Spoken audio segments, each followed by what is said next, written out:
I think that the introduction of a national security law in Hong Kong is long overdue. The reason we know this is because Article 23 of the Basic Law indicated an urgent need for the Hong Kong legislature to introduce a national security law. And this has never occurred because of every time it tries to get introduced, there's a lot of rioting and chaos takes place led by separatist and pro-independence groups. I think what made this such an urgent law to introduce now is what we saw last year in 2009. The level of rioting in chaos reached a critical level where there was a lot of destruction of property, a lot of violence against Hong Kong residents, and an amplification of foreign interference in Hong Kong politics. China really had no choice but to act and close this loophole in national security, and it needed to introduce this law for this reason.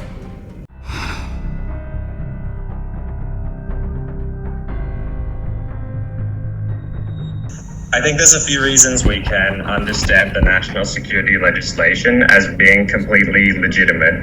Firstly, the Sino-UK Joint Declaration gives China complete autonomy over the areas of defence and foreign affairs in Hong Kong. And obviously, national security falls entirely within China's jurisdiction in this respect. National security it comes under defence and foreign affairs.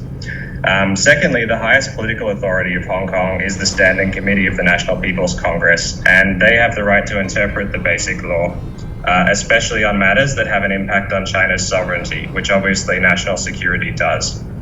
This is specified in Article 158 of the Basic Law, and Hong Kong and Macau have representation of the National People's Congress, just like every other part of China. Lastly, China's constitution has a legal basis for this. Articles 31 and 62 of China's constitution give the National People's Congress the power to create special administrative regions and decide what types of systems they use. Well, the national security legislation won't change the principle of one country, two systems, but I believe it will change in the sense that it will improve one country, two systems. From the time that Hong Kong returned to China in 1997, we've seen a lot of foreign interference in Hong Kong politics, as well as local Hong Kong political activists who are unhappy with the situation. They've used the principle of one country, two systems to create disturbance in Hong Kong and to undermine China's sovereignty over Hong Kong, as well as undermining Chinese sovereignty in general. This legislation is intended to improve one country, two systems by closing a loophole in national security and preventing any types of interference that jeopardizes China's national security.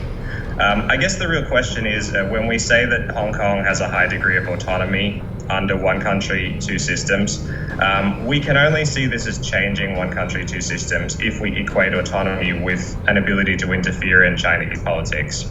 If autonomy means self-government or using a political system to govern local affairs, then there's nothing about this law that's going to change one country, two systems at all.